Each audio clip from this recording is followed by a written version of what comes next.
Happy New Year, everyone! Health is Real is starting off 2026 by chatting with our Health Commissioner Joe Mazzola, as well as Ken Wilson, the County Administrator for the Franklin County Board of Commissioners. We learn a little more about them, find out the biggest moments in Franklin County from the last year, and look ahead to what's happening in 2026. And fun fact, did you know that Franklin County is the owner-operator of the Columbus Clippers? We discuss that and more coming up on Health is Real.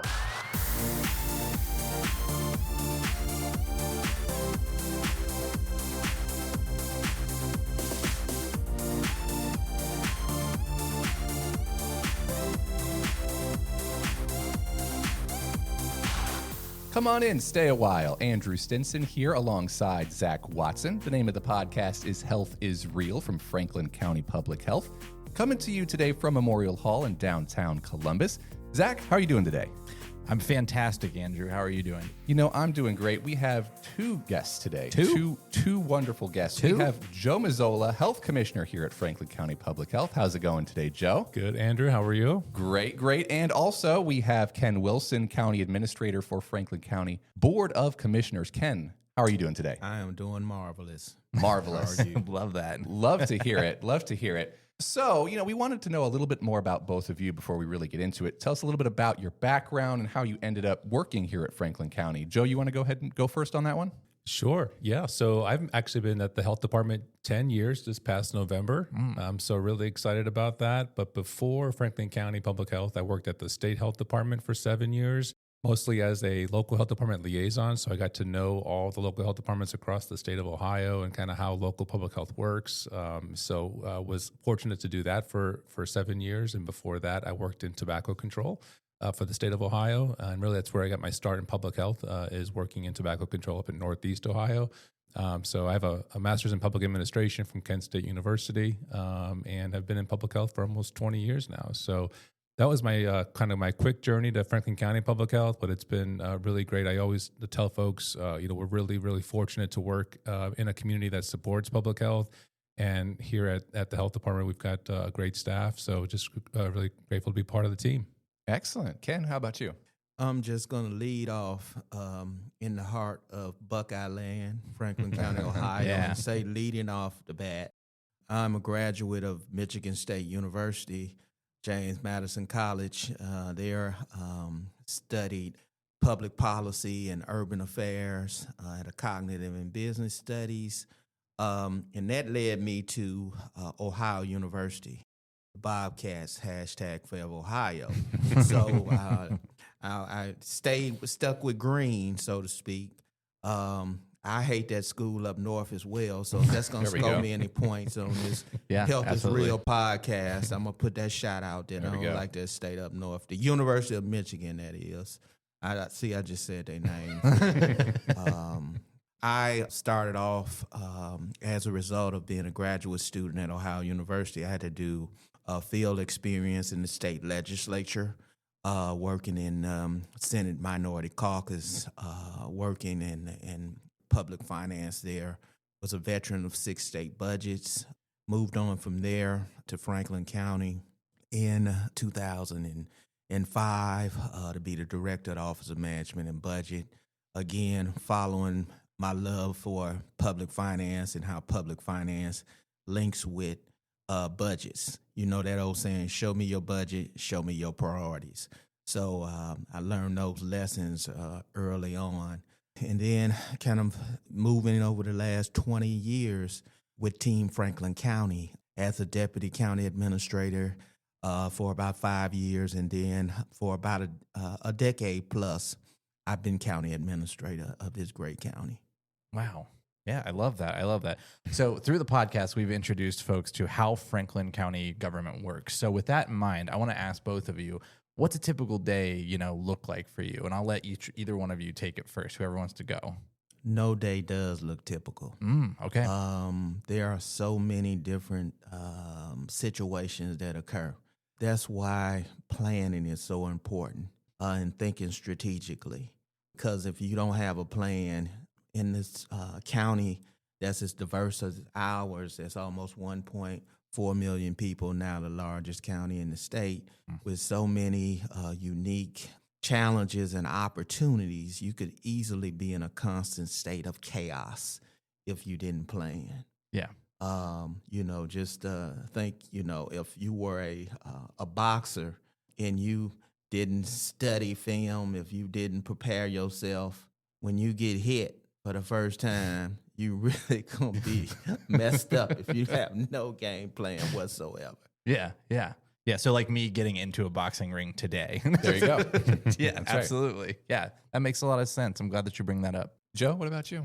Well, I certainly would agree that every day is a little different here. Certainly not to the scale that the county administration has to contend with every day. But I would just want to echo Administrator Wilson's comments about planning. We're very intentional here with our planning, with not just with our community health and improvement plan, but with our agency strategic plan. But the interesting thing about public health is that it has so much going on, whether it's over the weekend, we dealt with a rabies situation, for example. And who knows what's going to happen today, but we plan for everything that we have to that we're responsible for, but we have to, so we're intentional in our engagement with our staff. We're intentional with our engagement with our partners. And as a health department that serves more than 500,000 people in 41 local political subdivisions, we have to be very intentional about our work here as a health department. So, we have a team that's carrying out, mandated programs that we have to do every day. And then we're also responding to things that we may anticipate, but don't know exactly when those things are going to happen. So we always are planning for things like emergency preparedness kinds of activities, all the way through health promotion work with our community health action teams and all the rest, everything in between. So every day is different, but we definitely have to make sure that we're intentional with our work and looking ahead. I want to take a moment to just talk for the podcast listeners about the scope of county government. Many people don't really have a grasp of the scope of county government.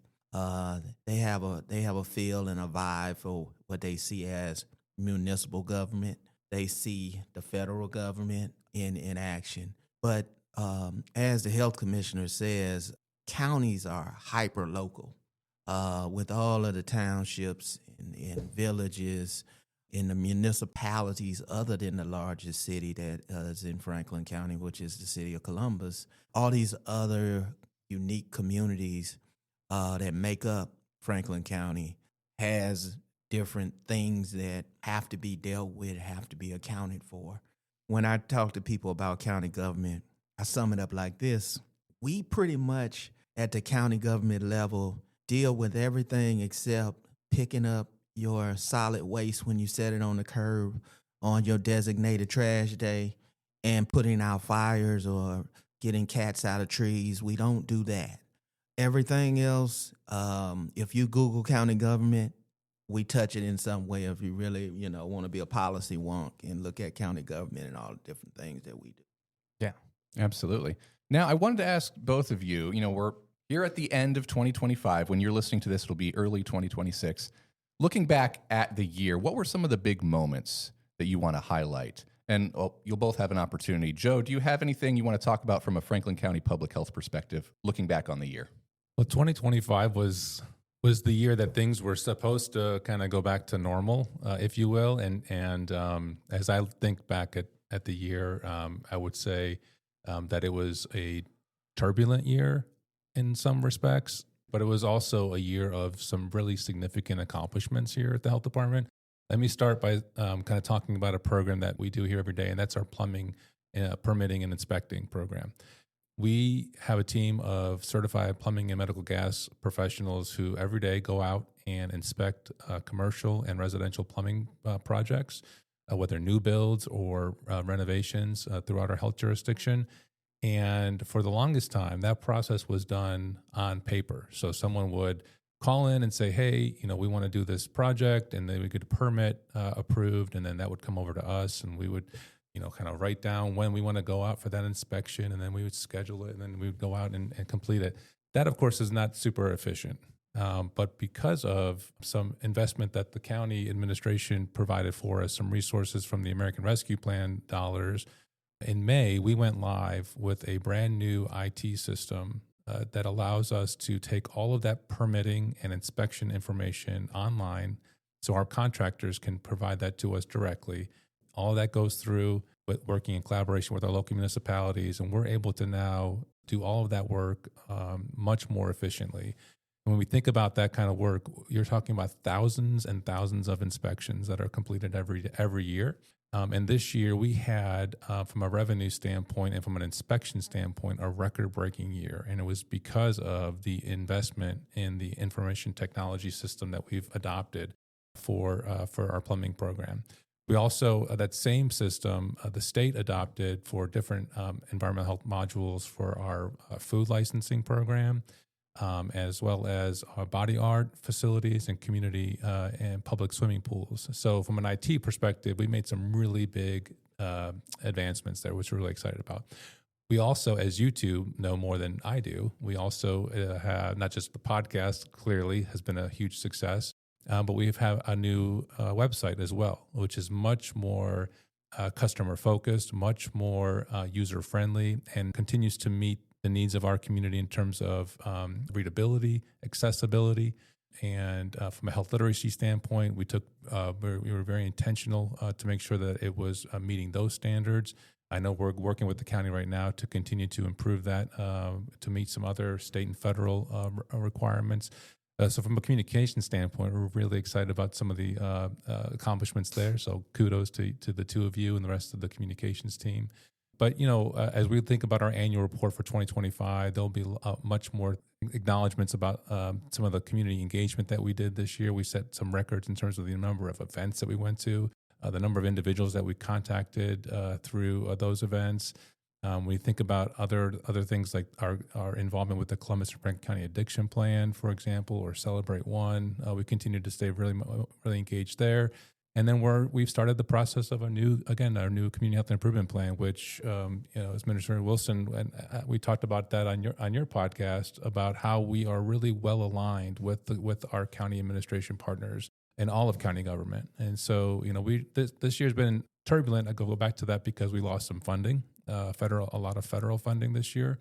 And so we've had to make some adjustments. We've had to pivot a lot, if you will, for some of our programs. But as many agencies have had to do this year, but we've done that, knowing that we have the support of our local communities and the county and our partners, and making sure that we continue to stay focused on the public health priorities for Franklin County. Excellent. Love to hear it. Ken, how about you?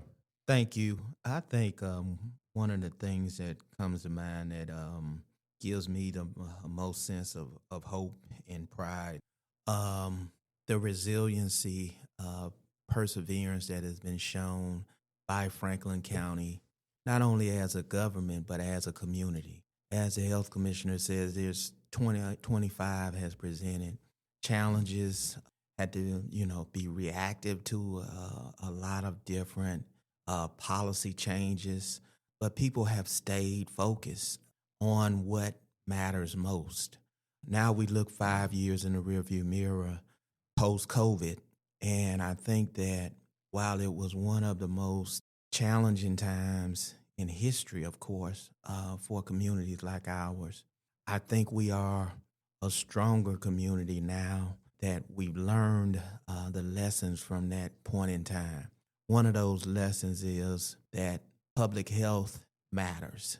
Investments in public health matters. And people now realize that there are a number of functions that are done by their public health department that went without much thought, but now they've been amplified. When we talk about things such as the importance of preventing foodborne illnesses, the restaurant inspection function, the importance of mosquito control, all these different vehicles that impact the health of individuals. I think we are more focused and amplified on substance use disorders than we've ever been. Of course, we all have seen the opioid epidemic, and we all have gone through that. But in this year, we opened up the Franklin County Crisis Center, which deals with in the most dynamic way possible the needs of individuals that are in crisis for various reasons. We've amplified the importance of mental health and specialized treatment for mental health. More people are able to say it's okay not to be okay, particularly populations that have had stigmas attached to behavioral health. And in this community, we've made it cool, so to speak, to be able to talk about the issues that populations such as African American men face with our Soul Talk initiative. If you've seen our Mental Health Mondays that are led by Commissioner Kevin L. Boyce, doing a lot of these quick conversations with different people in the community, talking about how they manage stress, how they manage mental health.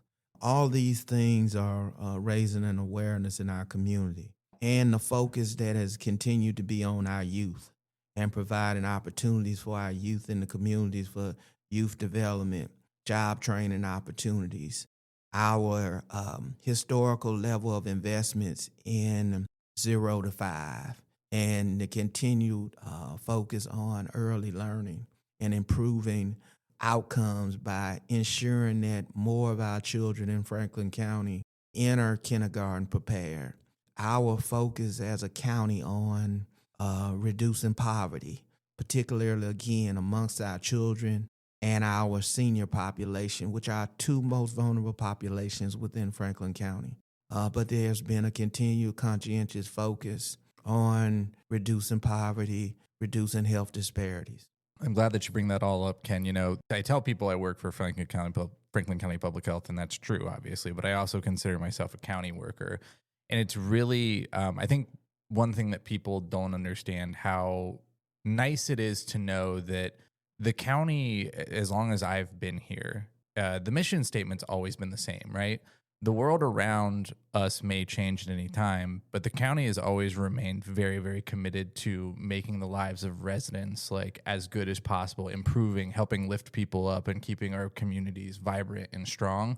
And when the county keeps to that mission, even when times change and things like that, it just makes life a little bit easier, right? Because we know what the mission's going to be. The mission's going to be the same. We might have to pivot and adapt to the times around us, but the county's mission is going to be, is going to be one of the same. And so I want to give you all your flowers for the great work that you do at the county level. I'm blessed to be county administrator, to be the head unelected official in this county.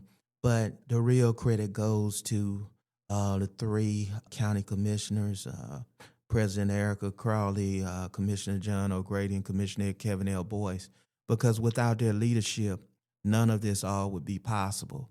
When we say we are working for every resident every day, we don't just talk about it. We try to provide tangible examples of doing that by being out in the community, by having our mobile unit and have the goal of touching as many zip codes as possible, creating equitable opportunities for folks.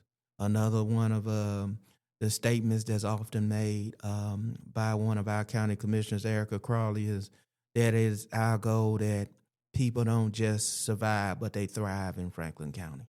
And so we talked about 2025 a little bit, and we want to look forward to 2026 here in the new year. So I wanted to ask both of you, what do you, what's Franklin County looking forward to in 2026?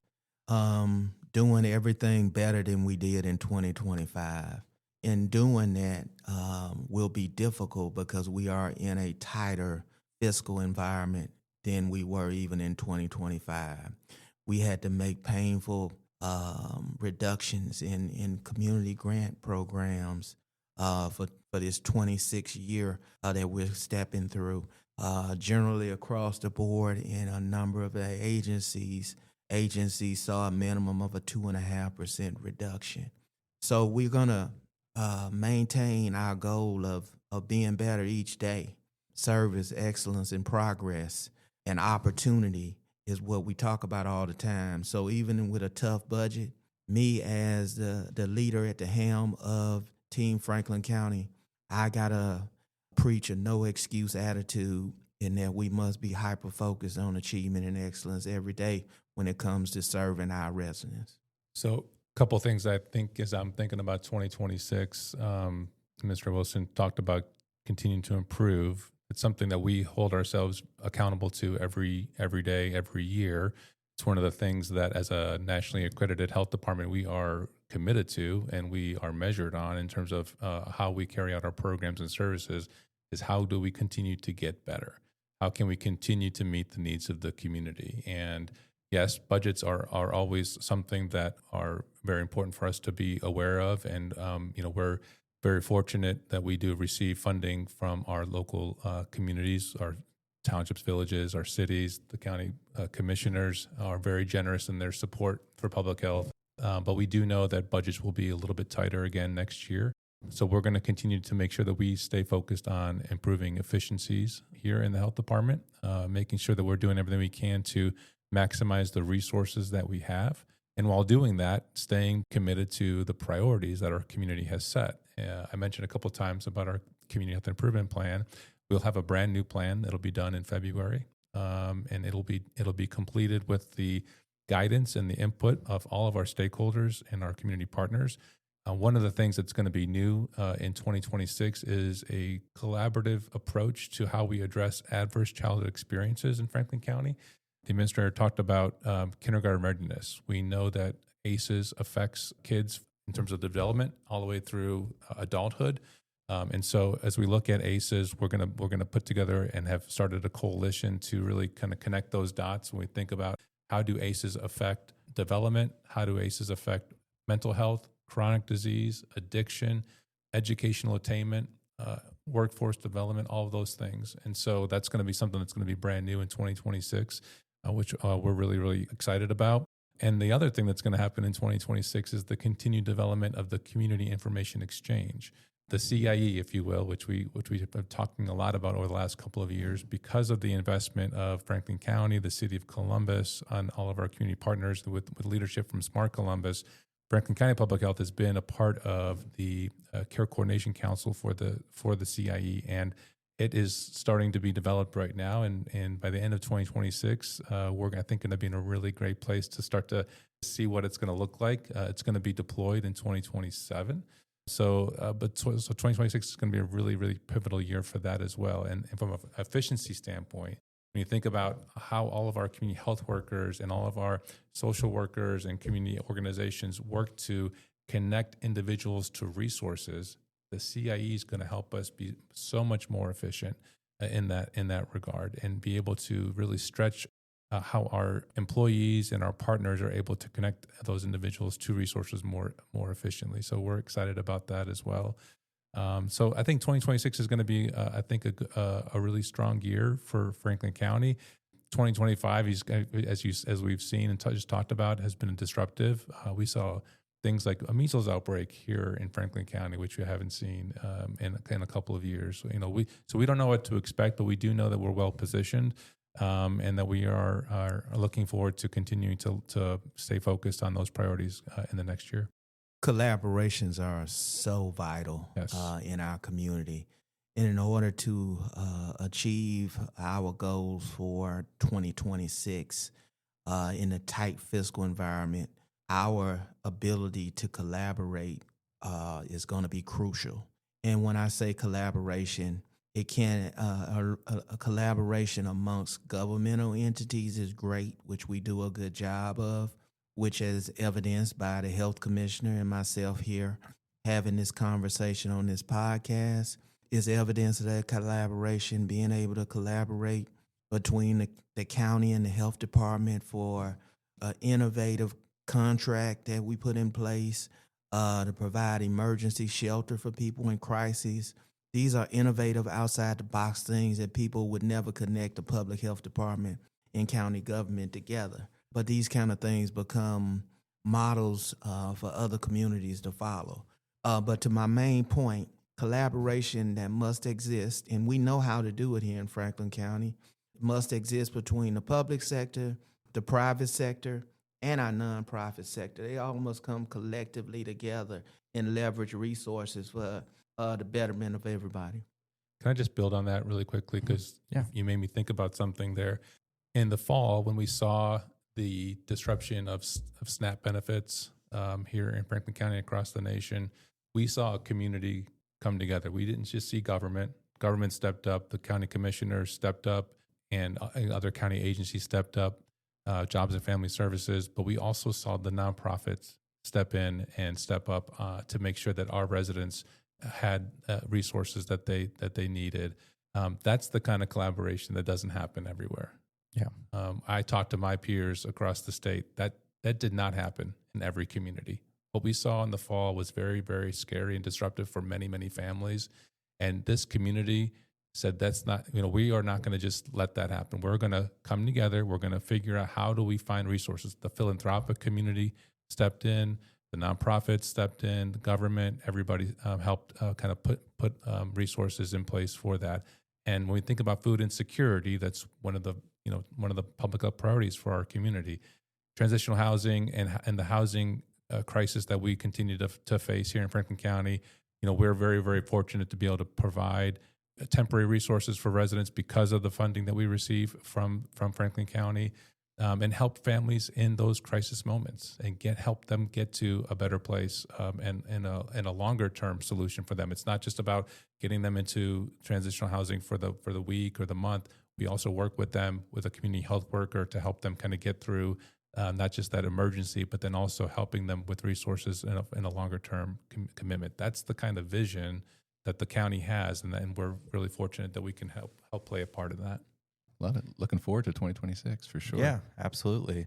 Well, we wanted to take just a little bit of time. So we've talked about a wide array of issues today, both positive, both, talking about some of the negative points of last year. So we wanted to end on a light note and everything. So one of my favorite facts about the county that a lot of folks don't know is that the county is the owner-operator of the Columbus Clippers. So I have to ask Ken, if you could suit up for the Columbus Clippers this season, just to play any position, what do you think you would choose if you could suit up with the Clippers? If I could suit up for the Columbus Clippers, I would choose center field. Love it. Look at that. Center field. Center field. A lot of action out there. A lot of action out there, yeah. That's a great answer. I was worried that you might not. It'd be like, I'll be in the dugout. No, this man put himself in center field. I love it. This is great. Yeah. Ken, by the way, you can't see it. Ken is incredibly sharply dressed. He has the style and swagger of a center fielder too. Like it's perfect. That's a perfect answer for you, Ken. So, Joe, what about you? Well, I never played baseball growing up. My two children tried Little League, didn't enjoy it very much. So as I watched them sort of navigate that for a couple of years, I actually thought about this question, not in the context of the Clippers, which would be great, but I think I'd probably pick first base. Okay. Because I like baseball, but it's kind of boring if you're not like if you're not in center field or at first base, you're just basically just like waiting for your turn, like when So and I'm a Guardians fan. So I love the Clippers being the AAA affiliate of the Guardians here and the county, and we do enjoy Clippers games every year. So I would pick first base just because if not, I probably would just fall asleep in left field, just waiting for the ball to be hit, in that direction. So I, have an opportunity to be in a play, hopefully every couple of at bats. I think I'd pick first base. Yeah, and when I was in Little League, they put me at first base. Did they? Yeah, I'm a tall guy. That's basically where you go if you're a tall guy. Is that you push right? At first base. Put your foot on the base. Stretch out, catch the ball. That's right. So that's an easy one for me. Zach, what about you? I did not do so well with the baseball. They put me at third base, which my dad was in the minor leagues at one point. He had tryouts with the Reds and I want to say the Yankees. And then he had me. Sorry, Dad. But my dad is a very honest man, and he promptly let me know, he goes, son, third base is for the folks that you don't want to get that ball to go to. Right? Is it third base or is it left field? I can't remember. Shortstop is a hot place too. Yes. A lot of balls, a lot of action there. A lot of action. Yeah. That's just too much going on. That's why I didn't say shortstop.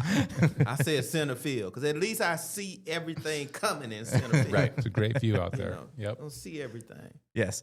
So really quick before we wrap, we always like to give this one last opportunity. Is there anything you all wanted to talk about that you didn't get the chance to bring up, or if you another way we often say it, is if you could take one more opportunity to let the folks out there know something, what is there anything you want to add?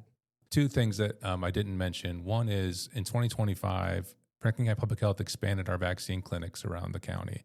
So we have a clinic here in Memorial Hall, which the two of you know, open 4 days a week. But we also have 5 clinics in the community across Franklin County, from Dublin down to Grove City, over to the Canal Winchester area, and towards the northeast part of the county.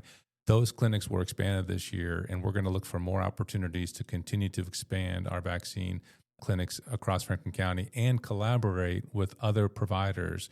And so we're going to continue to look for more opportunities for that. And that is core public health. That's like public health 101. So we're going to stay very focused on that. The other thing I wanted to just mention was in 2025, we continue to expand our Beautiful Beginnings program. And that is a home visiting program, again, funded by the Board of Commissioners, partnership with Heart of Ohio Community Health Center, where we are working with families to do home visits for families across Franklin County. And we're going to continue to look for opportunities to expand that in 2026. So when we think about things like infant mortality and maternal mortality, that Beautiful Beginnings program has been really, really important for us to hire public health nurses and community health workers. And so that's something that's been really, really important for us. And you'll see that in our annual report that we'll release in March of 2026. One thing we learned from the pandemic is transparency is critical. Our residents need to have the information so that they can make the best decisions for themselves. And so we have been focused on bringing more data to our website. And so our data hub has continued to expand over the last year. Again, one thing we are really proud of this year, I think it's just not about numbers, though. It's about telling the story behind the numbers. And so our data hub has not just the reports, but it's got the kind of what we call like behind the curve, the context for the information, the resources that are in place that go along with that particular public health topic, and then any other kind of other resources that might be relevant for that. So whether it's care coordination, infant mortality, foodborne illness, emergency preparedness, all of that information is on our data hub and has context around it, has resources around it, and has, again, the information that residents need so that they can stay informed and stay engaged. And that's what we're hoping to continue to do in 2026. My last comments are around the importance of civic engagement, of residents being in tune with the government around them and how the government serves them, and having a level of engagement. I think is extremely important. Podcasts like this, Health is Real, is for the goal of individuals having the opportunity to take in how government functions for them, and in a way that is not highly academic, or the use of terms and acronyms that people don't quite get. And with Franklin County, we do a lot in this space, and I'm gonna put a shout out to check out Franklin County Media, check out Talk of the County podcast, and all the other items that our Public Affairs Department places on YouTube for our residents to take in and absorb. What I see is a county whose best days are ahead. Franklin County will continue to become an even more dynamic county than it is today, and be amongst the best managed and best places to live in the United States of America. One quick thing. I came into the office today to set up this equipment for this podcast, and I see this Cincinnati Bengals pennant in front of me. Is there an explanation for that, Joe? Well, just wanted to say happy holidays to Administrator Wilson, and I know you're a Bengals fan. I'm a Browns fan, as you know. Big win on Sunday. Big win on Sunday. Sorry for those Steelers Sunday. fans out there. That's right. So just wanted to say happy holidays to you. Inside the little gingerbread house, if you want to open that up here, I'll tell you what's inside. For those of you who don't know, Mr. Wilson, he told me that he loves to make sure his car is clean all the time. So you always go to the car washes, right? In here, yes. Okay, so at least once a day. So at least once a day. So in this little gingerbread house is a little gift card for a little cup of coffee. Starbucks, yep, that's part of the routine. Too. But that is a little coaster that you can put in your cup holder in your car, so that if the coffee spills, and no dust, it'll spill on that. You could take that out, wipe it out, make sure the car is clean. Okay. So a little FCPH branded coffee coaster for your car. Yes. Happy holidays. Happy New Year. This is a great way that people can see public health every morning. They put their coffee in. Now, shout out to my significant other who made that. I cannot take credit for that. And we're gonna be make more of those for the entire staff. By the way. Cool. Thank you so much. Yes. I was gonna say, I was like, they won't even let me have that. Yes. We had to do a test run. I'm putting that in. I'm putting that in when I get out to the car. That's great. Yes. Put it right into the cup holder. Thank you so graciously. Love it. So now I got to sit here and look at this 5 and 10 record that we're posting this year. Where the Browns aren't any better. So we got Cleveland coming up next. Oh, that's right. Last game, the Battle of Ohio at Paycom Stadium. You should feel pretty comfortable about that. I think. I'm hoping 2026 is a little bit better for both of us. Got a good defense. It's true. You got a good defense. Something to build on. Maybe Miles will get that last sack against chasing Joe down. Burrow. He's chasing down the all-time sack record. I hope so. Joe Mazzola, Health Commissioner here at Franklin County Public Health, and Ken Wilson, County Administrator for Franklin County Board of Commissioners. Thank you both so much for coming on the podcast today. Thank you so much.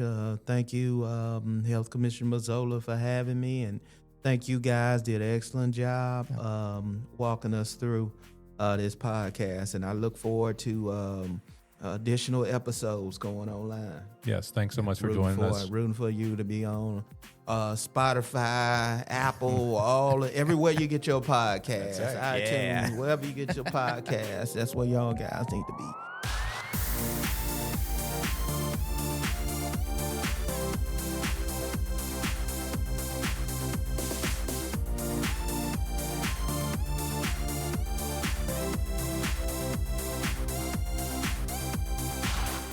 Thank you for listening to the Health is Real podcast from Franklin County Public Health. We want to hear from you. Email us your thoughts at fcph@franklincountyohio.gov, and we might respond on a future episode of Health is Real. And also be sure to follow FCPH on all social media platforms for the latest updates.